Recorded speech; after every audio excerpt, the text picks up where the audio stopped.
ಆ ಹುಡುಗನ್ಗೂ ತಾಳೆ ದೇವ್ರ ಬರ್ದಂಗ್ ಮಾಡಾಕಿ ಅವನು ಕೂಡ ಕೈ ಕಾಲು ಎರಡು ಬಿದ್ದೋಗ ರೀತಿಲಿ ಮಾಡಾಕಿದ್ರು. ಸುಯೆಂದು ಬರುವಳು ಮಾಯಿ ಓ ಎಂದು ಕರೆಯಲು ತಾಯಿ. ಎಷ್ಟೇ ಸಾಲವಿದ್ದರೂ ತೀರುತ್ತಿಲ್ಲವಾ? ಎಲ್ಲಿದೆ ನೋಡಿ ಪರಿಹಾರ. ಅಂತಂದ್ರೆ ಒಂದು ಸಾಕಷ್ಟು ಕಷ್ಟನೆಲ್ಲ ಪರಿಹಾರ ಮಾಡುವಂತ ಈ ಕ್ಷೇತ್ರದಲ್ಲಿ ತುಂಬಾನೇ ವಿಶೇಷವಾಗಿ ಪೂಜೆಗಳು ಕಾರ್ಯಗಳು ಏನೇ ತರಹದ ದುಷ್ಟಶಕ್ತಿಗಳಾಗ್ಬೋದು, ದುಷ್ಟ ಯಂತ್ರ ತಂತ್ರ ಮಂತ್ರ ಯಾವುದೇ ತರಹದ ಒಂದು ದೋಷ ಪರಿಹಾರಕ್ಕೋಸ್ಕರವಾಗಿ ತ್ರಿಶೂಲ ಸಮೇತ ಅವ್ರ ಮನೆಗೆ ಹೋಗ್ತಾರೆ. ಇಲ್ಲಿ ಬಂದರೆ ಶತ್ರು ಕೂಡ ಹಾಗೇ ನಾಶವಾಗುತ್ತಾರೆ. ಗ್ರಹ ಬಂದು ಕೂಡ ಇಲ್ಲಿ ಬಂದು ಮಾತಾಡ್ಬೇಕು ಹಿಡ್ಕೊಂಡು, ಆ ವ್ಯಕ್ತಿಗೆ ಭಾಸವಾಗಿ ತಲೆ ಹಿಡ್ಕೊಂಡಿದ್ದಾರೆ, ಕೂತ್ ಹಿಡ್ಕೊಂಡಿದ್ದಾರೆ ಅಂತ ಹೇಳಿ ಅವರೇ. ಈ ಪೂಜನೆಲ್ಲ ಮಾಡಿದ್ರೆ ಸಾಕು, ರಿಸಲ್ಟ್ 100%. ಉಂಟಾಗಿದ್ರು ಕೂಡ ಈ ತಾಯಿ ನಿವಾರಣೆ ಮಾಡಿ ಅವರಿಗೆ ಆರೋಗ್ಯವನ್ನು ತಂದುಕೊಟ್ಟು. ನಂಬಿದ ಮನೆಯಲ್ಲಿ ನೀನು ಕರಿಕೆ ಕುಡಿ ಬೆಳೆದಂಗೆ. ಮನೆ ಸಮಸ್ಯೆ ಆಗ್ಬೋದು, ಫ್ಯಾಕ್ಟ್ರಿ ಆಗಿರ್ಬೋದು, ಹೊಲದ್ದಾಗಿರ್ಬೋದು, ಯಾವುದೇ ಆದ್ರೂ ಕೂಡ ತಾಯಿನ ಕರ್ಕೊಂಡು ಹೋಗಿ ಅಲ್ಲೆಲ್ಲ ದಿಗ್ಬಂಧಗಳೆಲ್ಲ ಮಾಡಿಸ್ಕೊಂಡು ಇವಾಗ ಚೆನ್ನಾಗಿ ನೋಡೋದಕ್ಕೆ ಸಾಧಾರಣವಾಗಿದೆ. ಆದ್ರೆ ಈ ಕೆಲಸ ಬಹಳ ಬಹಳ ತುಂಬಾ ಕೆಲಸವನ್ನು ಮಾಡ್ಬೋದು. ಯಾರಾದ್ರೂ ಮಾಟ ಮಂತ್ರ ಮಾಡಿದ್ರೆ ಚೌಡಮ್ಮ ಹತ್ರ ಬನ್ನಿ, ಅವರಿಗೆ ರಿವರ್ಸ್ ಆಗುತ್ತೆ. ಅವಾಗ ಏನ್ ಮಾಡ್ತಾಳೆ ಅಂದ್ರೆ ಇವಳೇನೇನೆ ಆ ಜಾಗದಲ್ಲೇ ಭಸ್ಮ ಆಗ್ಬೇಕು, ಅದು ಶಕ್ತಿ ಇಲ್ಲ ಕುಂತ್ಕೋಬೇಕು. ತಮ್ಮನ್ಗೆ ಮಾಡಿ ತಮ್ಮ ಅಣ್ಣನ್ಗೆ ಮಾಡಿರ್ತಾರೆ, ತಂದೆಲ್ಲ ಒಂದು ಓಣಿರ್ತಾರೆ ಜಾಗದಲ್ಲೇನೆ, ಅವರು ಇಲ್ಲಿ ಬಂದು ಪರಿಹಾರ ಮಾಡ್ಕೊಂಡು ಹೋದ್ರೆ ಅಲ್ಲ ಇದೆ. ಯಾರು ಮಾಟ ಮಾಡಿಸಿದ್ರು ತಟ್ಟಲ್ಲ ನೋಡಿ ಇಲ್ಲಿ. ಇವಾಗ ಕಟ್ಲೆಕಾಯಿ ಅಂತ ಹೇಳಿದ್ರೆ ವಾಗ್ದಾನ ಆಯ್ತು, ಕಟ್ಲೆಕಾಯಿ ಜೊತೆ ತ್ರಿಶೂಲ ಇಟ್ಬಿಟ್ಟು ಕಳಿಸ್ಬೇಕು ಅಂತ. ಅವ್ರು ಯಾವ ತರ ಕೈಕಾಲು ಊನ ಆಗೋದು, ಕೈಕಾಲು ಹೊಡ್ತಾ ಬರೋದು, ಕಾಲು ಕುಂಟ ಆಗೋದು, ಹೊಟ್ಟೆ ಬಾಧೆ ಆಗೋದು, ಇದೆಲ್ಲ ಮಾಟ ಮದ್ದಿಂದನೇ ಇವೆಲ್ಲ ಪ್ರಯೋಗ ಆಗೋದು. ಅಂತವ್ರಿಗೆ ಕೈ ನೋವು, ಕಾಲು ನೋವು, ಭುಜ ನೋವು ಇವೆಲ್ಲ ಇರುತ್ತವೆ. ನೀವು ನೋಡ್ತಾ ಇದ್ದೀರಾ V1 ಸುದ್ದಿ ವಾಹಿನಿ. ಶ್ರೀ ಆದಿಶಕ್ತಿ ಚೌಡೇಶ್ವರಿ ದೇವಿ ಹಾಗೂ ತ್ರಿಶೂಲ ಚೌಡೇಶ್ವರಿ ಪವಾಡ ನೋಡಿ ಭಕ್ತರು ದಿನದಿಂದ ದಿನಕ್ಕೆ ಹೆಚ್ಚಾಗುತ್ತಿದ್ದಾರೆ. ಯಾಕಂದ್ರೆ ಮನೆಯ ದಿಗ್ಬಂಧನ, ಶತ್ರು ನಿಮಗೆ ಕೆಡುಕು ಮಾಡಿದ್ರೆ, ನೀವು ಅಂದುಕೊಂಡ ಕೆಲಸ ಆಗದಿದ್ರೆ, ಎಷ್ಟೇ ದುಡಿದ್ರೂ ನಿಮ್ಮ ಮನೆಯಲ್ಲಿ ಕಷ್ಟನೇ ಇದ್ರೆ ಈ ದೇವಸ್ಥಾನದ ಒಳಗೆ ಕಾಲಿಟ್ರೆ ಸಾಕು, ಏನೇ ಬೇಡಿಕೊಂಡು ಈಡೇರಿಸುವ ಶ್ರೀ ಆದಿಶಕ್ತಿ ಚೌಡೇಶ್ವರಿ ಅಮ್ಮ ನಿಮ್ಮೆಲ್ಲ ಕನಸು ಇಲ್ಲಿಗೆ ಬಂದ ತಕ್ಷಣ ಅವಳು ಅದನ್ನೆಲ್ಲ ಈಡೇರಿಸ್ತಾಳೆ. ತಾಯಿ ಹತ್ರ ಹೋಗಿ ನೀವು ಏನು ಕೇಳಿಕೊಂಡ್ರೂ ತಾಯಿ ಈಡೇರಿಸೋದಂತೂ ಗ್ಯಾರಂಟಿ. ಹೌದು ವೀಕ್ಷಕರೇ, ಯಾಕಂದ್ರೆ 7 ಚೌಡಿಯರು ಈ ಕ್ಷೇತ್ರದಲ್ಲಿ ನೆಲೆಸಿದ್ದಾರೆ. ನಾವು ಲೆಕ್ಕ ಹಾಕಿದ್ರಿ ಇನ್ನೂ ಎಷ್ಟು ಚೌಡಿ ಈ ಕ್ಷೇತ್ರದಲ್ಲಿದ್ದಾರೆ ಅಂತ ಗೊತ್ತಿಲ್ಲ. ಯಾಕೆಂದ್ರೆ 7 ಚೌಡಿಯರು ಇರುವುದರಿಂದ ನೀವು ಇಲ್ಲಿ ಕಾಲಿಟ್ಟ ತಕ್ಷಣ ಏನೇ ಕೇಳ್ಕೊಂಡ್ರು ಯಾವುದಕ್ಕೋಸ್ಕರ ಬಂದಿದ್ದೀರೋ ಎಂದು ನಾವು ಅಂದ್ಕೊಂಡಿದ್ದು ಆಗುತ್ತೋ ಇಲ್ವೋ, ನಿಮ್ಮೆಲ್ಲ ಪ್ರಶ್ನೆಗಳಿಗೆ ನೀವು ಮನೆಗೆ ಹೋಗುವಷ್ಟರಲ್ಲಿ ತಾಯಿ ಉತ್ತರ ಕೊಟ್ಟಿರುತ್ತಾಳೆ. ನೀವು ಈ ಕ್ಷೇತ್ರಕ್ಕೆ ಬಂದ ಮೇಲೆ ತಾಯಿ ನಿಮ್ಮ ಮನೆಗೆ ಯಾವುದೇ ರೂಪದಲ್ಲಿ ಆಗಿರಬಹುದು ಪ್ರವೇಶ ಮಾಡುತ್ತಾಳೆ. ಗಾಳಿ ಎನ್ನುವುದು ನಮ್ಮ ಕಣ್ಣಿಗೆ ಹೇಗೆ ಕಾಣಿಸುವುದಿಲ್ಲವೋ ಅದೇ ತರನೇ ಈ ತಾಯಿ ಕೂಡ. ಅದೇ ತರ ಈ ತಾಯಿಯು ಕಾಣುವುದಿಲ್ಲ, ನಮ್ಮ ಬೆನ್ನಿಂದೆ ನಮ್ಮ ಜೊತೆಯಲ್ಲೇ ಇರುತ್ತಾಳೆ. ನಮ್ಮ ಕಷ್ಟ ನೋವು ನಮಗೆ ಯಾರು ಕಿಡುಕು ಮಾಡಿರುತ್ತಾರೋ ನಾವು ಅಂದುಕೊಂಡಿದ್ದ ತಕ್ಷಣ ಆಗುವುದಿಲ್ಲ. ನಾವೇನೇ ಕೆಲಸ ಮಾಡಬೇಕೆಂದರೂ ಮಾಡೋಕೆ ಆಗಲ್ಲ. ಈ ತಾಯಿಯ ಒಂದೇ ಒಂದು ಆಶೀರ್ವಾದದಿಂದ ಇದೆಲ್ಲ ನೀವು ಮಾಡಿಕೊಳ್ಳಬಹುದು. ಯಾಕೆಂದ್ರೆ ನಮ್ಮ ಕಷ್ಟನೆಲ್ಲ ತಾಯಿ ನೋಡಬೇಕು ಅಂದ್ರೆ ಇಲ್ಲಿಗೆ ನೀವು ಬರಲೇಬೇಕು ಅಲ್ವಾ? ತಾಯಿಯ ಬರವಣಿಗೆ ಕಣ್ಣಿಂದ ನೀವು ನೋಡಬೇಕಲ್ವಾ? ಇಲ್ಲಿನ ಧರ್ಮದರ್ಶಿಗಳಾದ ಶೇಷಗಿರಿರಾವ್ ಅವರು ಹೇಳಿದ ನಿಯಮಗಳನ್ನು ನೀವು ಪಾಲಿಸಿದ್ರೆ ಅದು ಯಾವುದೇ ನಕಾರಾತ್ಮಕ ಶಕ್ತಿ ಇರಲಿ, ಅದು ಯಾವುದೇ ತುಂಬಾನೇ ಗಂಡಾಂತರ ಅಪಾಯವಿರಲಿ, ಇಲ್ಲಿ ಒಂದೇ ಒಂದು ಸರಿ ಭೇಟಿ ಕೊಡಿ ಸಾಕು. ಶ್ರೀ ತ್ರಿಶೂಲ ಆದಿಶಕ್ತಿ ಚೌಡೇಶ್ವರಿ ಅಮ್ಮನವರು ಹಾಗೂ ಭೂತರಾಜ ಸ್ವಾಮಿಯವರು ತಕ್ಷಣ ನಿಮ್ಮ ಜೊತೆನೇ ಬಂದು ನಿಮ್ಮ ಕಷ್ಟವನ್ನೆಲ್ಲ ನೀಗಿಸುತ್ತಾರೆ. ಸ್ಥಳ ಶ್ರೀ ಆದಿಶಕ್ತಿ ಚೌಡೇಶ್ವರಿ ದೇವಾಲಯ, ಹೊಸಕೆರೆ ರಸ್ತೆ, ಚೇಳೂರು, ಗುಬ್ಬಿ ತಾಲೂಕು, ತುಮಕೂರು ಜಿಲ್ಲೆ. ನಮಸ್ತೆ ವೀಕ್ಷಕರೇ, V1 ಸುದ್ದಿವಾಹಿನಿಗೆ ನಿಮ್ಮೆಲ್ಲರಿಗೂ ಸ್ವಾಗತ ಹೇಳ್ತಾ ಇವತ್ತು ಚೌಡೇಶ್ವರಿ ದೇವಸ್ಥಾನದಲ್ಲಿ ಈ ಕ್ಷೇತ್ರದ ಬಗ್ಗೆ ನಾವು ಈಗಾಗಲೇ ತಿಳಿಸಿವೆ ಕೂಡ. ಅಮ್ಮನವ್ರ ಬಗ್ಗೆ ಹೇಳಲು 2 ಮಾತು ಸಾಲದು. ಚೌಡೇಶ್ವರಿ ಅಮ್ಮ ಅಂತಂದ್ರೆ ಒಂದು ಸಾಕಷ್ಟು ಕಷ್ಟನೆಲ್ಲ ಪರಿಹಾರ ಮಾಡುವಂತ ಈ ಕ್ಷೇತ್ರದಲ್ಲಿ ತುಂಬಾನೇ ವಿಶೇಷವಾಗಿ ಪೂಜೆಗಳು ಕಾರ್ಯಗಳು ಎಲ್ಲ ನಡೀತಿದೆ. ಮತ್ತೆ ಭಕ್ತಾದಿಗಳು ತುಂಬಾ ದೂರ ಊರಿನಿಂದ ಬರ್ತಾ ಇದ್ದಾರೆ ಸಹ. ಗುರುಗಳನ್ನ ಕೇಳೋಣ, ಇದನ್ನ ವಿಶೇಷತೆ ಯಾವ ತರ ನಡೀತಿದೆ ಇನ್ನ, ಮತ್ತೆ ಭಕ್ತಾದಿಗಳ ಅಮ್ಮ ಇಲ್ಲಿ ಯಾವ ತರ ಪವಾಡ ಮಾಡಿ ಒಳ್ಳೇದ್ ಮಾಡ್ತಿದ್ದಾರೆ ಅನ್ನೋದ್ರ ಬಗ್ಗೆ ನಮಸ್ತೆ. ಈಗ ನಾನ್ ಕೇಳ್ಪಟ್ಟೆ ಸಾಕಷ್ಟು ದೂರದಿಂದ ಬರ್ತಾ ಇದ್ದಾರೆ ಹೌದು. ಅಮ್ಮನವ್ರನ್ನ ದರ್ಶನ ಪಡೆಯೋಕೆ, ಮತ್ತೆ ಅವ್ರ ಕಷ್ಟನೆಲ್ಲ ಕಳ್ಕೊಳಕ್ಕೋಸ್ಕರ ಇಲ್ಲಿ ಬರ್ತಾ ಇದ್ದಾರೆ. ಹೌದು. ಸಾಕಷ್ಟು ಪೂಜೆಗಳಾಗ್ತಿದೆ ಅನ್ನೋದು ಕೇಳ್ಬಿಟ್ಟು ನೀವ್ ಹೇಳೋದಾದ್ರೆ ನಿಮ್ ಕಣ್ಣಿಂದ ನೀವ್ ನೋಡ್ತಾ ಇದ್ದೀರಾ ಅಮ್ಮನವ್ರ ಪವಾಡ ಮಾಡ್ತೀವಿ, ಒಳ್ಳೇದ್ ಮಾಡ್ತಿದ್ದಾರೆ ಸರ್ವಮಂಗಲ ಜಗನ್ಮಾತ ಸ್ವರೂಪಿಣಿ ಆದಿಪರ ಚೌಡೇಶ್ವರಿ ನಮೋ ನಮಃ. ಅಮ್ಮ, ಇಲ್ಲಿ 2 ಕ್ಷೇತ್ರದಲ್ಲಿ ಇವಾಗ ಈ ಚೌಡೇಶ್ವರಿ ಮಹಾತಾಯಿದು ಇದೊಂದು ಚೌಡಿ ಅಂತ ಹೇಳಿ ಇದು ನೋಡೋದಕ್ಕೆ ಸಾಧಾರಣವಾಗಿದೆ, ಆದ್ರೆ ಈ ಕೆಲಸ ಬಹಳ ಬಹಳ ತುಂಬಾ ಕೆಲಸಗಳು ಮಾಡ್ಕೊಡುತ್ತೆ. ಇದೇನಪ್ಪ ವಿಶೇಷತೆ ಈ ಚೌಡಿಯಿಂದ ಅಂತಂದ್ರೆ, ಇದು ಕುಂಟು ಚೌಡಿ ಅಂತ ಹೇಳಿ ಇದು ಕುಂಟು ಚೌಡಿ ಏನು ಅಂತಂದ್ರೆ, ಯಾರಿಗಾದ್ರೂ ಕೈಕಾಲು ಊನ ಆಗೋದು, ಕೈಕಾಲು ಹೊಡ್ತಾ ಬರೋದು, ಕಾಲು ಕುಂಟ ಆಗೋದು, ಹೊಟ್ಟೆ ಬಾಧೆ ಆಗೋದು, ಇದೆಲ್ಲ ಮಾಟ ಮದ್ದುದಿಂದನೇ ಇವೆಲ್ಲ ಪ್ರಯೋಗ ಆಗೋದು. ಅದನ್ನೆಲ್ಲವನ್ನು ಕೂಡ ನಿವಾರಣೆ ಮಾಡ್ತಕ್ಕಂಥವ್ರು ಇದ್ದಾರೆ. ಈ +2 +2 ಏನು ಅಂತ ಅಂದ್ರೆ, ಈ ತಾಯಿಯಿಂದ ಕೆಟ್ಟದ್ದು ಮಾಡ್ಬೋದು, ಒಳ್ಳೇದು ಮಾಡ್ಬೋದು. ಮಾಡಿರ್ತಕ್ಕಂಥವ್ರಿಗೆ ಕೈ ನೋವು, ಕಾಲ್ ನೋವು, ಭುಜ ನೋವು ಇವೆಲ್ಲ ಇರುತ್ತಲ್ಲ, ಅದನ್ನ ಇಲ್ಲಿ ಬಂದು ಈ ಮುಖಾಂತರವಾಗಿ ತಡೆಬಡಿಸ್ಕೊಂಡಾಗ ನಿವಾರಣೆ ಆಗುತ್ತೆ. ಆಯ್ತಾ? ಹಾಗಾಗಿ ಮತ್ತೆ ಇದರಿಂದ ಇದೇ ತರ ಪ್ರಯೋಗಗಳು ಬೇಜಾನ್ ನಡೀತಾ ಇದೆ. ಈಗ ನಮ್ಗೆ ಕಾಲ್ ನೋವಾಗ್ತಾ ಇದೆ, ಕೈ ನೋವಾಗ್ತಾ ಇದೆ, ಹೊಟ್ಟೆ ನೋವಾಗ್ತಾ ಇದೆ, ಕಾಲ್ ನೋವಾಗ್ತಾ ಇದೆ. ಸುಮಾರು ಜನ ಇದೇ ಕೇಸ್ಗಳು ಎಲ್ಲ ಡಾಕ್ಟರ್ ಹತ್ರ ಹೋದ್ರೆ ಗ್ಯಾಸ್ಟ್ರಿಕ್ ಆಗಿದೆ, ಹಾಗಾಗಿ ನಿಮ್ಗೆ ಇದಾಗಿದೆ ಅಂತ ಅವ್ರು ಹೇಳ್ತಾರೆ. ಬಟ್ ಆದ್ರೆ ಇಲ್ಲಿ ಜೀವನೂ ಹೋಗ್ಬಾರ್ದು, ಪಾರ್ಟಿನೂ ಕೂಡ ಇರಬೇಕು. ಆ ರೀತಿ ಒಳಗೆ ಪ್ರಯೋಗಗಳು ಮಾಡ್ತಾ ಇದೆ. ಇವಾಗ ನೀವ್ ಹೇಳಿದ್ರಿ ತಡೆ ಹೊಡೆಯುವಂತದ್ದು ನಡೆಯುತ್ತೆ. ಇದು ಅಂದ್ರೆ ಸಾಕಷ್ಟು ಇದು ಆರೋಗ್ಯ ಸಮಸ್ಯೆಗೆ ಬೇಗ ಅಮ್ಮ ಹೌದೌದು ಗುಣ ಆಗುತ್ತೆ ಅಂತ ಹೇಳ್ತಾ ಇದ್ದಾರೆ. ಅಂದ್ರೆ ಇವಾಗ ಎಷ್ಟೋ ಜನಕ್ಕೆ ಕ್ವಶನ್ ಮಾರ್ಕ್ ಇರುತ್ತೆ, ಇಷ್ಟೇ ವಾರ ಬರ್ಬೇಕಾ, ಇಲ್ಲಾಂತಂದ್ರೆ ನಾವೊಂದ್ಸಲಿ ಬಂದ್ ತಡೆ ಓಡಿಸ್ಕೊಂಡು ಹೋಗ್ಬೋದಾ, ಯಾವ ತರ?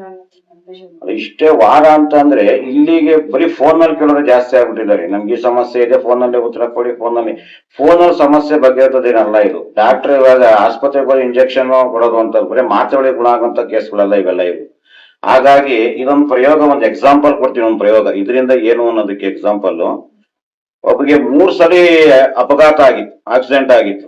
ಅಂತವ್ರು 3ನೇ ಸಲಕ್ಕೆ ಬಂದಿಲ್ಲಿ ತಾಯಿ ಹತ್ರ ಕೇಳ್ಕೊಂಡಾಗ, ಇಲ್ಲಪ್ಪ ಇದು ಗ್ರಹಚೇಷ್ಟೆಯಿಂದ ಆಗ್ತಾ ಇದೆ, ಮಾಡಿಸ್ಕೊಳ್ಳಿ ಅಂತ ಹೇಳಿದ್ರು. ಇದು ಪ್ರಯೋಗ ಮಾಡಿ ಎಲ್ಲ ಮಾಡಿ ಮಂಡಾಕಿ ಬಾಟಿ ಕೂಡಿಸಿದಾಗ ಅವನು ಸ್ನೇಹಿತನೇ ಗಾಳಿ ರೂಪದಲ್ಲಿ ಬಂದು ಬೈಕ್ ಓಡಿಸ್ಬೇಕಾದ್ರೆ ಬಂದು ನಮ್ಗೆ ಚಾಲೆಂಜ್ ಮಾಡ್ದ, ನೀನ್ ಅದಂಗೆ ಗುಣ ಮಾಡ್ಬಿಡ್ತೀಯಾ, ಸರ್ ಮಾಡ್ಬಿಡ್ತೀಯಾ, ನಾನು ಅವ್ನ ಸ್ನೇಹಿತರ ಜೊತೆ ಕರ್ಕೊಂಡೆ ಹೋಗಿ ನಾನು ಬಂದಿರೋದು ನಾನು ಅಂತ ಹೇಳಿ ಅಂತ. ಆಯ್ತು ಬಿಡಪ್ಪ, ತಾಯಿ ಮುಂದೆ ನಾವ್ ಯಾರು ಅಲ್ಲ, ನಿಮ್ಮನ್ನ ನಾವ್ ಯಾರು ಅಲ್ಲ ಅಂತ ಹೇಳಿ ಆ ತಾಯಿ ಮುಖಾಂತರವಾಗಿ ಆ ಕೆಲಸ ಮಾಡಿ ಅದನ್ನ ನಿವಾರಣೆ ಮಾಡು. ಆದ್ರೂ ನನ್ನ ಮೇಲೆ ದ್ವೇಷ ಇಟ್ಕೊಂಡು ನಾನು ಗಾಡಿ ವೆಹಿಕಲ್ ಓಡಾಡ್ಬೇಕಾದ್ರೆ ಗಾಡಿ ಪಂಚರ್ ಆಗಿರೋ ತರನೇ ಗಾಡಿ ಪೂರ್ತಿ ಶೇಕ್ ಬಂದು ಇನ್ನೇನು ನಾನು ಒಂದ್ ಮರಕ್ಕೆ ಡಿಕ್ಕಿ ಹೊಡಿಬೇಕು. ಆ ಟೈಮಲ್ಲಿ ಗಾಡಿ ಹಂಗೆ ಆಫ್ ಆಯ್ತು. ಕೊನೆಗೆ ತಾಯಿ ಏನಮ್ಮ ಹಿಂಗ್ ಮಾಡ್ದಲ್ಲ ಅಂತಂದ್ರೆ, ಈ ತರ ಮಾಡಿದಾಳೆ, ನನ್ ಮುಂದೆ ಅವನೆಲ್ಲ ಕಂಡ್ಬಿಡೋ, ಏನ್ ತಲೆ ಕೆಡಿಸ್ಕೋಬೇಡ. ಈ ತರದಲ್ಲಿ ಪ್ರಯೋಗಗಳು ಸುಮಾರು ಈಗ ಅಪಘಾತಗಳು ಆಗ್ತಾ ಇವೆ ಅಂತ ಅಂದಾಗ ಬಂದು ತಕ್ಷಣ ಇಲ್ಲಿ ತಾಯಿ ಮೊರೆ ಹೋಗ್ಬೇಕು. ಯಾಕೆ ಆಗ್ತಾ ಇದೆ ಅಪಘಾತಗಳು, ಯಾಕೆ ಆಕ್ಸಿಡೆಂಟ್ ಆಗ್ತಾ ಇದೆ, ರಟ್ಟೆ ನೋವು, ಕಾಲ್ ನೋವು, ಮೈ ನೋವು ಎಲ್ಲ ಬರ್ತಾ ಇರುತ್ತೆ. ಅದು ಎಷ್ಟು ಮಾತೆ ನುಂಗುದು ತಾತ್ಕಾಲಿಕವಾಗಿ ಗುಣ ಆಗುತ್ತೆ, ಅಂದ್ರೆ ಗುಣ ಆಗಲ್ಲ. ಹಾಗಾಗಿ ಈ ನಮ್ಮ ಕಮ್ಮಿ ಕೆಲಸ ಏನಲ್ಲ, ಸುಮಾರು ಕೇಸ್ಗಳನ್ನೆಲ್ಲ ನಿವಾರಣೆ ಮಾಡ್ಕೊಟ್ಟಿದ್ದಾರೆ. ಹಾಗಾಗಿ ನಿಮ್ಗೆ ಏನೇ ಸಮಸ್ಯೆಗಳಿದ್ದು ಈ ತರವಾಗಿ ಅಪಘಾತಗಳಾಗ್ತಾ ಇದ್ರೆ ಮನೆ ಒಳಗೆ, ಅದೆಲ್ಲ ಬನ್ನಿ ಈ ತಾಯಿ ಮುಖಾಂತರವಾಗಿ ನಿವಾರಣೆ ಮಾಡಿಸ್ಕೊಂಡು ಹೋಗಿ ಅಂತ ಏನಾಗ್ಬಿಟ್ಟಿದೆ ಅಂತಂದ್ರೆ ಹುಷಾರ್ ತಪ್ಪೋದಿಕ್ಕೆ ಏಜೇ ಇಲ್ಲ. ದೊಡ್ಡವರು ವಯಸ್ಸಾದವ್ರಿಗೆ ಜಾಸ್ತಿ, ಅಂದ್ರೆ ಚಿಕ್ಕವ್ರಿಗೇನೆ ಜಾಸ್ತಿ ಇದಾಗ್ಬಿಟ್ಟಿದೆ. ಹೌದು ಹೌದು. ಈ ತಾಯಿ ಇನ್ನೊಬ್ಳು, ಇವಳು ಗೌರಿ ಚೌಡಿ ಮತ್ತೆ ಮುಡಿ ಚೌಡಿ ಅಂತ ಹೇಳಿ ಈ ತಾಯಿ ಏನು ಅಂತಂದ್ರೆ, ಇಲ್ಲಿ ಈ ದೇವಸ್ಥಾನದಲ್ಲಿ ಎಲ್ಲಾ ಸಮಸ್ಯೆಗಳನ್ನ ಮುಂದೆ ನಿಂತು ಬಗೆಹರಿಸ್ತಕ್ಕಂಥವಳೆ ಈ ತಾಯಿ. ನೋಡಕ್ಕೆ ಸಣ್ಣದಾಗಿದ್ದಾಳೆ, ಚಿಕ್ಕದಾಗಿದ್ದಾಳೆ, ಮುದ್ದಾಗಿದ್ದಾಳೆ. ಆದ್ರೆ ಯಾವುದೇ ಇಲ್ಲಿ ಮಂಡಲ ಹಾಕಿ ನಾವು ಯಾವುದೇ ವ್ಯಕ್ತಿನ ನಿಲ್ಲಿಸಿದಾಗ ಆ ವ್ಯಕ್ತಿ ತಲೆ ಮೇಲೆ ಇಡ್ತೀವಿ, ಇಟ್ಟ ತಕ್ಷಣ ಏನಾಗುತ್ತೆ ಅಂದ್ರೆ ಆ ತಲೆ ಕೂಡ ಸಮೇತ ಹಿಡ್ಕೊಂಡಿರ್ತಾರೆ ಬಿಗ್ಗೆಗೆ. ಯಾವುದೇ ಗ್ರಹ ಬಂದ್ರು ಕೂಡ ಇಲ್ಲಿ ಬಂದು ಮಾತಾಡ್ಬೇಕು ಹಿಡ್ಕೊಂಡು. ಆ ವ್ಯಕ್ತಿಗೆ ಭಾಸವಾಗಿ ತಲೆ ಹಿಡ್ಕೊಂಡಿದ್ದಾರೆ, ಕೂತ್ ಹಿಡ್ಕೊಂಡಿದ್ದಾರೆ ಅಂತ ಹೇಳಿ ಅವರೇ ಹೇಳ್ತಾರೆ, ಬಾಯ್ ಬಿಟ್ಟಿದ್ದಾರೆ ಆಗಿದೆ ಅಂತ. ಹಾಗಾಗಿ ಎಂತದೇ ಗಾಳಿ ಸೋಂಕಾಗಿದ್ರು ಕೂಡ ಈ ತಾಯಿ ನಿವಾರಣೆ ಮಾಡಿ ಅವ್ರಿಗೆ ಆರೋಗ್ಯವನ್ನು ತಂದ್ಕೊಟ್ಟು ಹೋಗ್ತಾಳೆ. ಯಾವುದೇ ಗ್ರಹ ಪೀಡೆ ಇದ್ರು ಅಷ್ಟೇ, ಭೂತ ಪೀಡೆ ಇದ್ರು ಕೂಡ ಈ ತಾಯಿ ನಿವಾರಣೆ ಮಾಡಿ, ಆ ಗಾಳಿ ಸೋಂಕು ಏನೇ ಇದ್ರು ಕೂಡ ನಿವಾರಣೆ ಮಾಡಿ ಅವ್ರಿಗೆ ಆರೋಗ್ಯ ತಂದ್ಕೊಡ್ತಾರೆ. ಆ ತರ ಮತ್ತೆ ತುಂಬಾ ತುಂಬಾ ಇನ್ನೊಂದು ಕೆಲಸ ಮಾಡ್ತಾರೆ. ಕೇಳ್ಪಟ್ಟೆ ಇದು ಸಿಕ್ಕಿರುವಂತದ್ದು ಅಮ್ಮನವರು ಅಂತ. ಹೌದೌದು, ಇದು ಒಂದ್ ಕಡೆ ಧರ್ಮಸ್ಥಳ ಕುಕ್ಕೆ ಕಡೆ ನಾವು ಯಾತ್ರೆ ಅಂತ ಹೋದಾಗ, ಒಂದು ಗಂಗಾ ಸ್ಥಾನಕ್ಕೆ ಅಂತ ಹೋದಾಗ ಈ ತಾಯಿನ ಯಾರೋ ಬಿಟ್ಟೋಗಿದ್ರು. ಹ್ಮ್. ಬಟ್ ಇವ್ನು ಏನು ನಮ್ಗೇನು ಅಂದು ಗೊತ್ತಿಲ್ಲ ನಮ್ಗೆ. ಇದು ಸಿಕ್ಕಿ ಒಂದ್ 20 ವರ್ಷ ಆಯ್ತು ನಮ್ಗೆ ಇದನ್ನ. ಸುಮ್ನೆ ಮನೇಲಿ ಇಟ್ಕೊಂಡು ನಾವು ಸುಮ್ನೆ ಪೂಜೆ ಮಾಡ್ಕೊಂಡಿದ್ವಿ. ಇವ್ಳು ಏನಕ್ ಬರ್ತಾಳೆ ಏನ್ ಮಾಡ್ತಾಳೆ ನಮ್ಗೆ ಏನೋ ಗೊತ್ತಿಲ್ಲ. ಆಮೇಲೆ ಈ ತಾಯಿ ಅದನ್ನ ಪ್ರಬುದ್ಧಮಾನಕ್ಕೆ ಬಂದ ಮೇಲೆ ಇದು ಏನ್ ಶಕ್ತಿ ಅನ್ನೋದು ಅವಳೇ ತಿಳ್ಕೊಟ್ಮೇಲೆ ಗೊತ್ತಾಗಿತ್ತ ನಮ್ಗೆ, ಇವ್ಳು ಏನೇನ್ ಕೆಲಸ ಮಾಡ್ತಾಳೆ ಅಂತ ಹೇಳಿ ಅಂತ. ಹಾಗಾಗಿ ಈ ದೇವಸ್ಥಾನ ಮುಂದುವರಿಯೋದಕ್ಕೆ, ಜನಗಳ ಸಮಸ್ಯೆ ಬಗೆಹರಿಯೋದಕ್ಕೆ ಇವಳ ಪಾಲು ಕೂಡ ಅರ್ಧ ಭಾಗ ಇದೆ. ಹಾಗಾಗಿ ಚಿಕ್ಕವಳಾದ್ರೂ ಕೂಡ ಕೆಲಸ ಕಾರ್ಯಗಳನ್ನ ತುಂಬಾ ಫಾಸ್ಟ್ ಆಗಿ ಕೆಲಸ ಮಾಡ್ಕೊಡೋಳು ಈ ತಾಯಿ. ಕೂಡ ಈಗಾಗ್ಲೇ ನೀವು ಲಾಸ್ಟ್ ಎಪಿಸೋಡ್ ಅಲ್ಲಿ ಹೇಳಿದ್ರಿ, ದೇವಸ್ಥಾನಕ್ಕೆ ದಿಗ್ಬಂಧನ ಹಾಕಿ ಕಟ್ಟಾಕಿ ಎಲ್ಲ ಇದ್ ಮಾಡಿರ್ತಾರೆ. ಅವ್ರಿಗೆ ಗೊತ್ತಿರಲ್ಲ, ಅವ್ರಿಗೂ ಸಹ ಆರೋಗ್ಯ ಸಮಸ್ಯೆ ಕಾಡುತ್ತೆ, ಮತ್ತೆ ಹಣಕಾಸಿನ ಸಮಸ್ಯೆ ಕಾಡುತ್ತೆ ಅಂತ ಲಾಸ್ಟ್ ಟೈಮ್ ನೀವು ಹೇಳಿದ್ರಿ. ಅಂತವ್ರು ಫೋನ್ ಮಾಡಿದಾಗ ನೀವು ಹೋಗಿದ್ದು ಇದೆ. ಹೌದು, ಹೋಗಿದ್ದು ಮೊನ್ನೆ ಹಾಗೆ ಆಯ್ತು. ಅವ್ರಿಗೆ ಮನೆ ಒಳಗೆ ಅವ್ರ ತಂದೆ ಬರ್ತಾ ಇತ್ತು ದೇವ್ರು, ತಿರ್ಗಾ ತಂದೆ ಸತ್ ಮೇಲೆ ಮಗನಿಗೆ ಬಂತು ದೇವ್ರು, ಮೈ ಮೇಲೆ ದೇವ್ರು ಬರ್ತಾ ಇತ್ತು, ಮನೆಯೊಳಗೆ ಪೂಜೆ ಮಾಡ್ಕೊಂಡಿದ್ರು. ಅವ್ರ ಅಕ್ಕಪಕ್ಕದವ್ರ ಜೀವನ ಊರ್ನವ್ರ ಏನ್ ಮಾಡೋದು ಅಂತಂದ್ರೆ, ಈತನ್ಗೆ ಸಹಿಸಕ್ಕಾಗಲೇನೆ ಇಂಪ್ರೂವ್ಮೆಂಟ್ ಆಗ್ತಾ ಇದಾರಲ್ಲ, ಭಕ್ತರು ಬರ್ತಾ ಇದಾರಲ್ಲ ಅಂತ ಹೇಳಿ ಇನ್ನೊಂದ್ ದೇವಸ್ಥಾನದವ್ರು, ಗ್ರಾಮಸ್ಥರು ಇನ್ನೊಂದ್ ಪಕ್ಕದ ದೇವಸ್ಥಾನದವ್ರು ಆ ಹುಡುಗನ್ಗೂ ತಡೆ ದೇವ್ರು ಬರ್ದಂಗ್ ಮಾಡಾಕಿ, ಅವನು ಕೂಡ ಕೈ ಕಾಲು ಎರಡು ಬಿದ್ದೋಗೋ ರೀತಿಲಿ ಮಾಡಾಕಿದ್ರು. ತಿರ್ಗಾ ಅವರು ಈ ತರ ಹೀಗಾಗಿದೆ ಅಂತ ಹೇಳಿ ಮೈಸೂರು ಜಿಲ್ಲೆಯವರು ತಿರ್ಗಾ ಅಲ್ಲಿಗೆ ಹೋಗಿ ನಾವು ಮನೆ ಹತ್ರಕ್ಕೆ ಹೋಗಿ ಅಲ್ಲಿ ಮನೆ ಹತ್ರ ತಡೆ ಎಲ್ಲ ಹೊಡೆದು, ದೇವಸ್ಥಾನ ತಡೆ ಎಲ್ಲ ಹೊಡೆದು, ಮತ್ತೆ ಅದನ್ನ ವಾಪಸಿ ತರ ಅವನಿಗೆ ಮಾಮೂಲಿ ಆಗಿತ್ತು ಅದೇ ರೀತಿ ಒಳಗೆ ಮೈ ಮೇಲೆ ದೇವ್ರು ಬರೋಂಗ್ ಮಾಡಿ, ತಿರ್ಗಾ ಮನೆಯೆಲ್ಲ ದಿಗ್ಬಂಧನೆ ಒಳಗೆಲ್ಲ ರೆಡಿ ಮಾಡ್ಕೊಟ್ಟು ಆ ತಾಯಿ ಮತ್ತೆ ಪ್ರವೇಶ ಆಗ ರೀತಿ ಮಾಡ್ಕೊಟ್ಟು ಬಂದಿದ್ದೀವಿ. ಆ ಕೇಸು ಕೂಡ ತುಂಬಾ ಚೆನ್ನಾಗಿ ಕೆಲಸ ನಡೀತಾ ಇದೆ. ನೀವು ಹೋಗ್ತೀರಾ, ಮತ್ತೆ ಅಮ್ಮನವ್ರನ್ನ ಕರ್ಕೊಂಡು ಹೋಗ್ತೀರಾ, ಏನೇ ಸಮಸ್ಯೆ ಇದ್ರು ಅಮ್ಮನವ್ರು ಸಹ ನೋಡಿ ಅಲ್ಲಿ ಪರಿಹಾರ ಮಾಡ್ತಾರೆ ಅಂತ ಕೇಳ್ಪಟ್ಟೆ. ಅಲ್ಲಿ ಕ್ರಿಟಿಕಲ್ ಆಗಿತ್ತು, ಇವಾಗ ನನ್ ಕೈಲೂ ಆಗಲ್ಲ, ನಾನು ಒಬ್ಬನೇ ಹೋಗಕ್ಕಾಗಲ್ಲ ಅಂದಾಗ ತಾಯಿನೇ ಅಂತೇಳಿ, ಬೇಡ ಮನೆ ನಾನು ಜೊತೆಗೆ ಬರ್ತೀನಿ, ಸಮಸ್ಯೆ ಜಾಸ್ತಿ ಇದೆ, ಅಲ್ಲಿ ಕೂತ್ಕೊಂಡು ಅಲ್ಲೆಲ್ಲ ಪ್ರತಿಯೊಂದು ಬಗೆಹರಿಸಬೇಕು, ಎಲ್ಲಿ ಏನ್ ಸಮಸ್ಯೆ ಆಗಿದೆ ಅನ್ನೋದನ್ನ ನಾನು ನೋಡಿ ಅದನ್ನ ಇದ್ ಮಾಡ್ತೀನಿ, ಅದಕ್ಕೆ ನೀನ್ ಮಾಡುವಂತೆ ಅಂತೇಳಿ ಅವಳೇ ಎಚ್ಚರಿಕೆ ಕೊಡ್ತಾಳೆ. ಆಗ ಅವ್ರು ಕರ್ಕೊಂಡು ಹೋಗ್ತಾರೆ. ಕರ್ಕೊಂಡು ಹೋಗಿ ಅವ್ರ ಮನೆ ಸಮಸ್ಯೆ ಆಗ್ಬೋದು, ಫ್ಯಾಕ್ಟ್ರಿ ಆಗಿರ್ಬೋದು, ಹೊಲದ್ದಾಗಿರ್ಬೋದು, ಯಾವುದೇ ಆದ್ರೂ ಕೂಡ ತಾಯಿನ ಕರ್ಕೊಂಡು ಹೋಗಿ ಅಲ್ಲೆಲ್ಲ ದಿಗ್ಬಂಧನೆಗಳೆಲ್ಲ ಮಾಡಿಸ್ಕೊಂಡು ಇವತ್ತು ಚೆನ್ನಾಗಿದ್ದಾರೆ ಇವತ್ತು. ಅದೆಲ್ಲ ಏನಿಲ್ಲ. ಸಾಕಷ್ಟು ಅಮ್ಮನವರು ಮಠ ಆ ಜಾಗಕ್ಕೆ ಇವಾಗ ಗೊತ್ತಿರಲ್ಲ ಎಷ್ಟೋ ಜನಕ್ಕೆ ಮಾಡಿಸಿ ಅಲ್ಲಲ್ಲೇ ಊಟ ಹಾಕಿರೋದು, ಇವಾಗ ಆ ಅಂಗಡಿ ಆಗಿರ್ಬೋದು, ವ್ಯಾಪಾರ ಆಗ್ತಿರಲ್ಲ, ತೊಂದರೆ ಆಗುತ್ತೆ. ಅಮ್ಮನವರೇ ಹೋಗಿ ಸ್ವತಃ ತೆಗ್ಸುವಂತದನ್ನ ನಾನು ಕೇಳ್ಪಟ್ಟಿದ್ದೀನಿ. ಹೌದು, ಕೆಲವೊಂದು ತೀರಾ ಕನಿಷ್ಠವಾಗಿ ಮಾಡ್ತಕ್ಕಂಥ ಜಾಗ ಹೋಗಕ್ಕಾಗದೇ ಇದ್ದಾಗ ಅದೇ ಭಸ್ಮ ಆಗೋ ರೀತಿಯ ಒಳಗೆ ತಾಯಿ ಮಾರ್ಗದರ್ಶನ ಕೊಡ್ತಾರೆ. ಈ ರೀತಿ ನೀವು ಮಾಡಿ ಈ ತರ ಸರಿ ಹೋಗುತ್ತೆ ಅಂತ ಹೇಳಿ. ಯಾಕೆಂದ್ರೆ ಅದನ್ನ ತೆಗೆದಾಗ ಏನಾಗುತ್ತೆ ಅಂದ್ರೆ ತೆಗಿಯೋರ್ಗೂ ಸಮಸ್ಯೆ ಬರುತ್ತೆ, ಅಲ್ಲಿ ಇವಳಿಗೂ ಸಹ ಶಕ್ತಿ ಇದಾಗುತ್ತೆ. ಆ ತರದಲ್ಲಿ ಪ್ರಯೋಗ ಕನಿಷ್ಠ ಜಾತಿ ಹಂದಿ ಜಾತಿ ಮಾಡಿದಾಗ ಏನಾಗುತ್ತೆ ಅಂದ್ರೆ ದೈವಗಳು ಕೂಡ ಅಲ್ಲಿ ಶಕ್ತಿ ಕಳ್ಕೋಬೇಕಂತ ಅಂತ ಜಾಗ ಇರುತ್ತೆ. ಆವಾಗ ಏನ್ ಮಾಡ್ತಾಳೆ ಅಂದ್ರೆ ಇವಳೇನೇನೆ ಆ ಜಾಗದಲ್ಲೇ ಭಸ್ಮ ಆಗ್ಬೇಕು, ಅದು ಶಕ್ತಿ ಇಲ್ಲ ಕುಂತ್ಕೋಬೇಕು, ಆ ರೀತಿಯ ಒಳಗೆ ಅದಕ್ಕೆ ಅದ ಏನು ಪರಿಹಾರ ಬೇಕು ಅದನ್ನೆಲ್ಲ ಮಾಡಿ ರೆಡಿ ಮಾಡ್ತಾಳೆ. ಮತ್ತೆ ನೀವ್ ಈಗಾಗಲೇ ಹೇಳಿದ್ರಿ ಕೆಲವು ಭಕ್ತರು ಫೋನ್ ಅಲ್ಲೇ ಪರಿಹಾರ ಕೇಳ್ತಾರೆ. ಹೌದೌದು. ಕೆಲವ್ರಿಗೆ ಬಂದಿದ ತಕ್ಷಣ ಕೆಲಸ ಆಗ್ಬೇಕು ಅನ್ನೋರು ಇರ್ತಾರೆ. ಅಮ್ಮ ಎರಡ್ ರೀತಿಯೂ ಇರುತ್ತೆ. ಈಗ ಕಾರವಾರದಿಂದ ಫೋನ್ ಬರುತ್ತೆ, ಉಡುಪಿಯಿಂದ ಬರುತ್ತೆ, ಎಲ್ಲ ಕಡೆ ಬರ್ತಾ ಇದೆ. ಅವ್ರು ಏನ್ ಮಾಡ್ತಾರೆ, ನಾವು ಬರಕ್ಕಾಗಲ್ಲ, ಒಬ್ಬಂಟಿಗರು ಬಸ್ಸಲ್ಲಿ ನೀವೇ ಹಾಗೆ ಪರಿಹಾರ ಹೇಳಿ ಅಂತ ಹೇಳ್ತಾರೆ. ಆದಷ್ಟು ಅಲ್ಲಿಗೆ ಒಂದು 100ಕ್ಕೆ 25 ಭಾಗ ಕಮ್ಮಿ ಆಗೋಗ ಹೇಳ್ಬೋದು ಹೊರತು 75 ಭಾಗ ಕ್ಷೇತ್ರಕ್ಕೆ ಬರ್ಲೇಬೇಕು. ಕ್ಷೇತ್ರ ಬಂದಾಗ ಈ ಕ್ಷೇತ್ರದ ಜಾಗದಲ್ಲಿ ನಿಂತ್ಕೊಂಡಾಗ್ಲೇ ಮಾತ್ರ ನಮ್ಗೆ ಪರಿಹಾರ ಆಗೋದು. ಸುಮ್ನೆ ಫೋನ್ ಅಲ್ಲೇ ಹೇಳಿ ಅಂತಂದ್ರೆ ಏನು ಮಾಡಕ್ ಆಗಲ್ಲ. ಯಾಕೆಂದ್ರೆ ಇವಾಗ ಆತರ ಸಮಸ್ಯೆಗಳು ಇಲ್ಲೇ ಕಾರಣ ಗೊತ್ತಾಗತ್ತೆ ನಮ್ಗೆ, ಏನಾಗಿದೆ ಏನಿಲ್ಲ ಅಂತ ಹೇಳಿ. ಇವಾಗ ಅವರು ಅಣ್ಣ ತಮ್ಮನ್ಗೆ ಮಾಡಿ, ತಮ್ಮ ಅಣ್ಣನ್ಗೆ ಮಾಡಿರ್ತಾರೆ, ತಂದೆಲ್ಲ ಒಂದು ಉಣಿರ್ತಾರೆ ಜಾಗದಲ್ಲೇನೆ. ಅವರು ಇಲ್ಲಿ ಬಂದು ಪರಿಹಾರ ಮಾಡ್ಕೊಂಡು ಹೋದ್ರೆ ಅಲ್ಲಿ ಇದಾಗದಲ್ಲಿ. ಸುಮ್ನೆ ಫೋನ್ ಅಲ್ಲೇ ಹೇಳಿ ಅಂತಂದ್ರೆ ಏನು ಮಾಡಕ್ ಆಗಲ್ಲ. ಎಷ್ಟೇ ದೂರ ಆಗ್ಲಿ ಬರಬೇಕು, ಬಂದು ಪರಿಹಾರ ಮಾಡ್ಕೊಂಡು ಹೋದ್ರೆ ಖಂಡಿತ ಅಂತೂ ಫಲ ಸಿಗುತ್ತೆ, ಅದರಲ್ಲಿ ಅನುಮಾನನೇ ಅಂತೂ ಇಲ್ಲ. ಇಲ್ಲಿ ತಡೆದು ನಮ್ಮ ಚಾನಲ್ ಅಲ್ಲಿ ತಡೆ ಯಾವಾಗ ಮುಗಿತಾರೆ, ಮತ್ತೆ ತಡೆ ವಿಶೇಷತೆ ಏನು ಇಲ್ಲಿಂದು ಅನ್ನೋದು. ಇಲ್ಲಿ ತಡೆ ವಿಶೇಷತೆ ಅಂದ್ರೆ ಶುಕ್ರವಾರ ಮಂಗಳವಾರ ದಿನ ಹೊಡಿತೀವಿ. ಅಮಾವಾಸ್ಯೆ ಪೌರ್ಣಿಮೆಗೆ ತುಂಬಾ ಕ್ರಿಟಿಕಲ್ ಆಗಿರೋ ಕೇಸ್ಗಳನ್ನ ಅಮಾವಾಸ್ಯೆ ಪೌರ್ಣಿಮೆಗೆ ಹಾಕೊಂತೀವಿ. ಸಾಧಾರಣವಾಗಿದ್ರೆ ವಾರ ದಿನನೇ ಮಾಡ್ತೀವಿ. ಅಂದ್ರೆ ಒಂದೊಂದು ತಡೆಗೂ ಒಂದೊಂದರ ವಿಶೇಷತೆ ಇರುತ್ತೆ. ಫೋನ್ ಅಲ್ಲೇ ಕೇಳ್ತಾರೆ, ಫೋನ್ ನಲ್ಲಿ ಎಷ್ಟಾಗತ್ತೆ, ಏನಾಗತ್ತೆ, ಇಲ್ಲಿ ಬಂದು ತಾಯಿ ಹತ್ರ ಸಮಸ್ಯೆ ಹೇಳ್ಕೊಳ್ತಾನೆ ಗೊತ್ತಾಗೋದು. ನಿನ್ ಸಮಸ್ಯೆ ಏನಪ್ಪಾ, ಅದ್ರ ಪರಿಹಾರ ಏನಪ್ಪಾ, ಯಾವ ರೀತಿ ಮಾಡ್ಕೋಬೇಕು ಅಂತ ಹೇಳಿ ಅಂತ. ಸುಮಾರು ನಿಮ್ಗೆ ಅದನ್ನೇ ಹೇಳ್ತೀನಿ, ಸರ್ ಬನ್ನಿ ಇಲ್ಲಿಗೆ, ಒಂದೊಂದ್ಸರಿ ತಾಯಿ ದರ್ಶನ ಮಾಡಿ, ತಾಯಿ ವಾಕ್ಯ ಕೇಳಿ, ಆಮೇಲಿಂದ ಏನು ಡಿಸೈಡ್ ಮಾಡೋಣ ಅಷ್ಟೇನೆ. ಸುಮ್ನೆ ಫೋನ್ ನಲ್ಲಿ ಏನಾಗತ್ತೆ ಎಷ್ಟಾಗತ್ತೆ ಅಂತ ಕೇಳಿ ಅಲ್ಲೇ ಫೋನ್ ಮಾಡ್ಬಿಡ್ತಾ ಇರ್ತಾರೆ. ಅದೇ ದುಡ್ಡಿನ ತಂದು ತಾಯಿ ಮುಂದೆ ಇಡೋದ್ ಬೇಡ, ತಾಯಿನ ಫಸ್ಟ್ ಕೇಳಿ. ಫಸ್ಟ್ ತಾಯಿ ಕೇಳ್ಬೇಕಲ್ವಾ.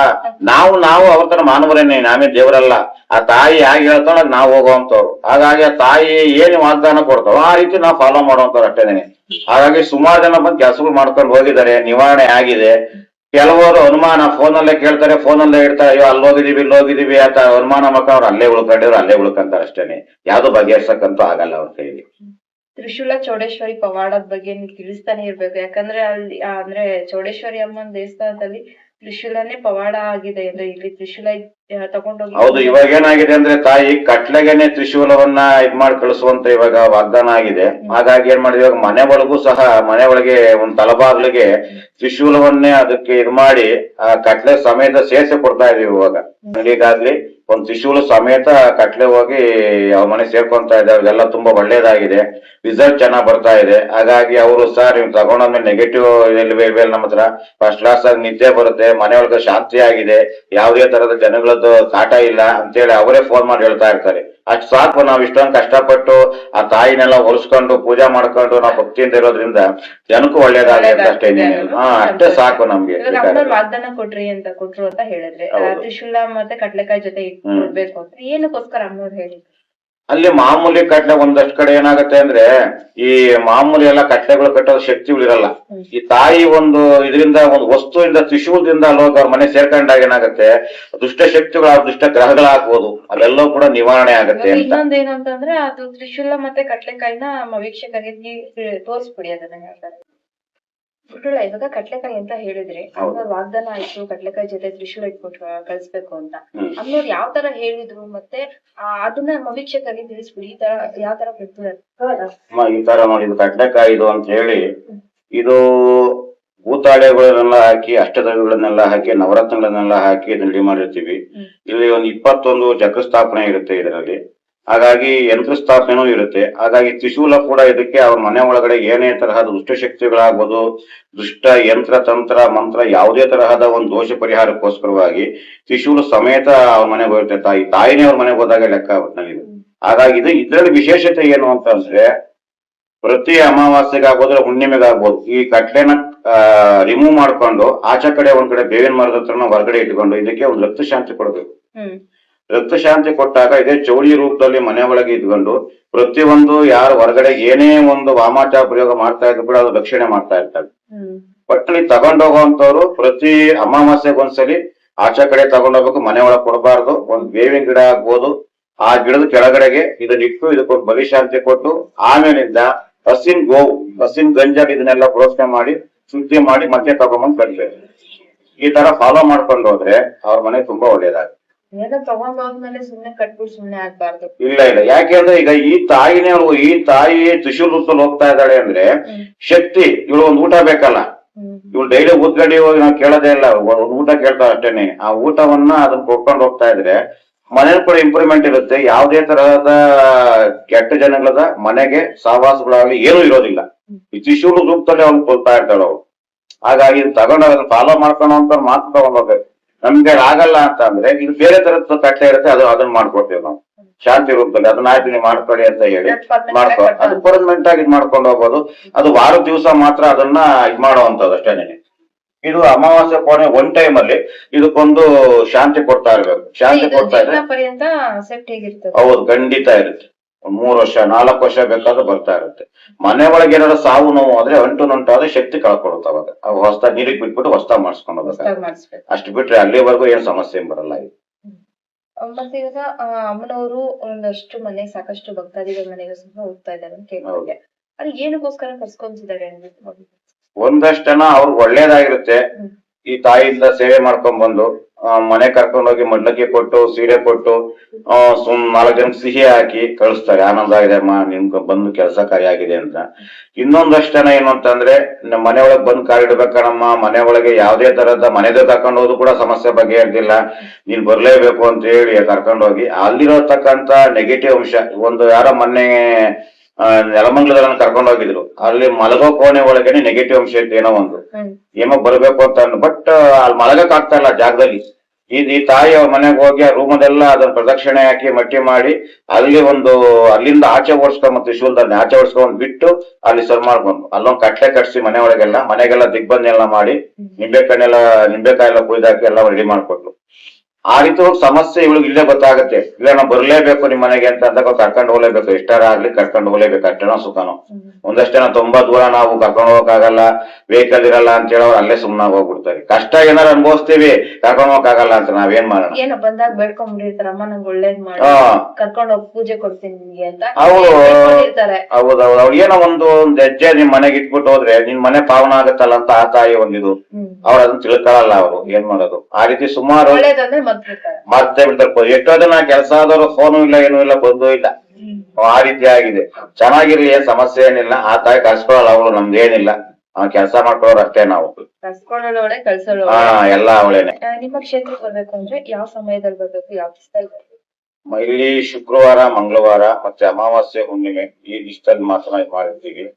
ಮುಂದೆ ಬರೋ ದಿವಸದಲ್ಲಿ ಭಾನುವಾರ ತೆಗಿಯೋಣ ಭಾಗವತ ಮಾಡ್ಕೊಂಡಿದ್ವಿ. ಭಕ್ತಾದಿಗಳ ಮೇಲೆ ಡಿಪೆಂಡ್ ಆಗಿದೆ ಒಟ್ಟಿನಲ್ಲಿ. ಆಗ ಬೆಳಿಗ್ಗೆ 10:30 ಸಂಜೆ 7 ಗಂಟೆ ತನಕ ದೇವಸ್ಥಾನ ಓಪನ್ ಇರುತ್ತೆ. ಇದ್ರಲ್ಲಿ ಭಾನುವಾರ ಇದ್ ಮಾಡೋಣ ಅಂತ ಹೇಳಿದ್ರಿ. ಇವಾಗ ಎಷ್ಟೋ ಜನ ಭಾನುವಾರ ಅಂದ್ರೆ ಭಾನುವಾರನು ದೇವ್ರ ಪೂಜೆ ಮಾಡ್ತಾರ ಅನ್ನೋದೊಂದು ಕನ್ಫ್ಯೂಷನ್ ಇರುತ್ತೆ. ಅಂದ್ರೆ ಮುಖ್ಯವಾಗಿ ಅವಾಗ ರಜಾ ಇರೋ ಕಾರಣದಿಂದ ಬರ್ತಾರೆ ಭಕ್ತಾದಿಗಳು. ಬರ್ಲಿ, ಸಂತೋಷ. ಇದೇನಾಯ್ತು ಅಂದ್ರೆ ಮೊನ್ನೆ 2 ಕೇಸು ಬರ್ತೀವಿ ಅಂದ್ರೆ ಬರ್ಲೇ ಇಲ್ಲ. ನಾವ್ ಅವ್ರಿಗೋಸ್ಕರ ಕಾಯ್ತಾರ್ತೀವಿ, ನಮ್ ಕೆಲಸ ಕಾರ್ಯ ಬಿಟ್ಟು ತಾಯಿ ಪಾಪ ಕಷ್ಟ ಅಲ್ವಾ ಬರ್ಲಿ ಅಂತ. ಆ ಬರ್ದಲ್ಲೇ ಇದ್ದಾಗ ನಮ್ಗೂ ಒಂಥರ ಬೇಜಾರಾಗತ್ತಲ್ಲ, ಬರ್ಲಿ ಅವ್ರಿಗೋಸ್ಕರ ಟೈಮ್ ಕೂತಿದ್ವಿ, ಬರ್ಲಿವಲ್ಲ. ನಾವೇ ಮಾಡ್ತೀವಿ, ಭಾನುವಾರ ಇಟ್ಕೊಂಡವ್ರು ಕ್ಯಾನ್ಸಲ್ ಮಾಡಿದ್ರೆ ಮುಂದಕ್ಕೆ ಜನಗಳು ಭಾನುವಾರನು ಕೂಡ ಬರ್ತೀವಿ ಗ್ಯಾರಂಟಿ ಅನ್ನೋ ಲೆಕ್ಕ ಫೋನ್ಗೆ ಮಾಡ್ಕೊಂಡ್ ಬಂದಾಗ ಖಂಡಿತ ಭಾನುವಾರನೂ ದರ್ಶನಕ್ಕೆ ನಾವು ಅವಕಾಶ ಕೊಡ್ತೀವಿ. ಭಾನುವಾರನು ಕೂಡ ಬರವಣಿಗೆ ಇರುತ್ತೆ ಅವತ್ತು ಕೂಡ. ಗುಬ್ಬಿ ತಾಲೂಕು ಚೇಳೂರು ಅಂತೇಳಿ ಯಾರೇ ಬಂದು ತುಮಕೂರು ಬರ್ಲೇಬೇಕು. ತುಮಕೂರು ಟ್ರೈನಲ್ಲಿ ಬರ್ಲಿ, ಬಸ್ಸಲ್ಲಿ ಬರ್ಲಿ, ಎಲ್ಲೇ ಬಂದು ಟ್ರೈನಲ್ಲಿ ಬಂದು ಬಸ್ಸು ನಿಮ್ಗೆ ಸಿವಿಲ್ ಬಸ್ಗಳು ನಿಮ್ಗೆ ಅರ್ಧ ಗಂಟೆ ಕಾಲು ಗಂಟೆ ಒಂದೊಂದು ಬಸ್ಗಳಿವೆ. 25 ಕಿಲೋಮೀಟರ್ ಆಗುತ್ತೆ ತುಮಕೂರಿಂದ ಚೇಳೂರು ಅಂತ ಹೇಳಿ ಅಂತ, ಬೆಳ್ಳಾವಿ ಚೇಳೂರು. ಮತ್ತೆ ಗೌರ್ಮೆಂಟ್ ಬಸ್ ಇವೆ, ಅವು 2 ಅವರ್ 1 ಅವರ್ ಬಸ್ಗಳು ಇರುತ್ತೆ. ಒಟ್ಟು ನಿಮ್ಗೆ ಯಾವ್ದು ಅನುಕೂಲ ಆಗುತ್ತೋ ಬನ್ನಿ. ಬಟ್ ಯಾರು ಎಲ್ಲಿಂದನೇ ಬಂದ್ರು ತುಮಕೂರು ರೀಚ್ ಆಗಿ ಬರ್ಲೇಬೇಕು, ತುಮಕೂರಿಂದಾನೇ ಬರ್ಬೇಕು. ಇಷ್ಟೆಲ್ಲ ಮಾಹಿತಿ ನೀಡಿದ್ದೇನೆ.